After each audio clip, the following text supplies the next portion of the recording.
Selamat pagi Bapak Ibu dan saudara-saudari yang dikasihi Tuhan. Tetap semangat untuk hidup sehat bagi kita semua. Bacaan Injil dalam kebaktian hari Minggu 13 November 2022 diambil dari Injil Lukas pasal 21 ayat 5 sampai 19. Pagi ini kita akan melihat Injil Lukas pasal 21 ayat 19 yang berkata, "Kalau kamu tetap bertahan, kamu akan memperoleh hidupmu." Sama seperti semua orang, murid Yesus juga mengagumi keindahan dunia yang saat itu terlihat melalui kemegahan bangunan dan isi bait Allah. Respon Yesus terhadap kekaguman para murid di luar dugaan karena Yesus berkata bahwa bangunan megah ini akan hancur. Dan memang bait Allah itu hancur 37 tahun setelah kematian Yesus. Yesus menubuatkan kehancuran bait Allah yang ditanggapi oleh para murid dengan pertanyaan tentang hari kehancuran bait Allah tersebut. Para murid mengkaitkan kehancuran bait Allah dengan hari Tuhan. Karena itulah para murid ingin tahu tentang kapan dan bagaimana terjadinya peristiwa runtuhnya bait Allah sekaligus datangnya hari Tuhan itu. Yesus tidak menjawab pertanyaan para murid, tetapi Yesus justru berbicara tentang bagaimana para murid memperoleh hidup.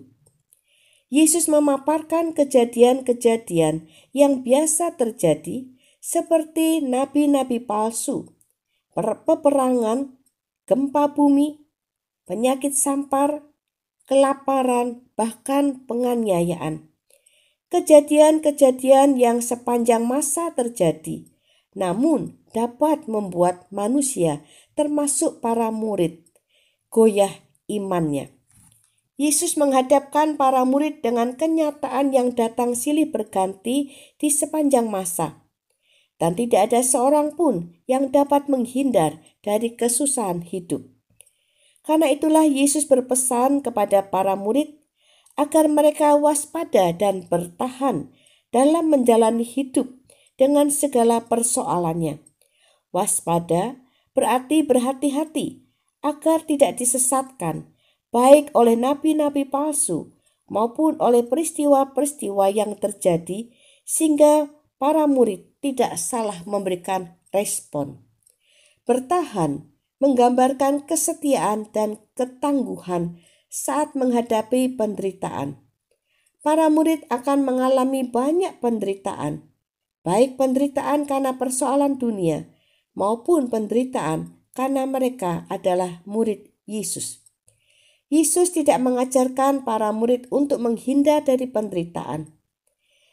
Yesus mengajarkan para murid untuk waspada dan bertahan. Para murid harus menghadapi semua penderitaan itu dengan janji dan jaminan bahwa Tuhan memelihara para murid. Para murid akan menghadapi masa-masa sulit dan penderitaan itu bersama dengan Tuhan. Janji dan jaminan dari Tuhan inilah yang mestinya membuat para murid dan kita semua bertahan sampai pada kesudahan. Karena buah dari bertahan adalah memperoleh hidup. Bapak, Ibu, dan Saudara yang dikasihi Tuhan, mari kita tetap setia kepada Tuhan dengan waspada dan bertahan di dalam segala sesuatu yang terjadi dalam hidup. Karena waspada dan bertahan adalah wujud kesetiaan kita kepada Tuhan, dan kesetiaan itu akan membuat kita memperoleh hidup. Tuhan beserta kita. Amin.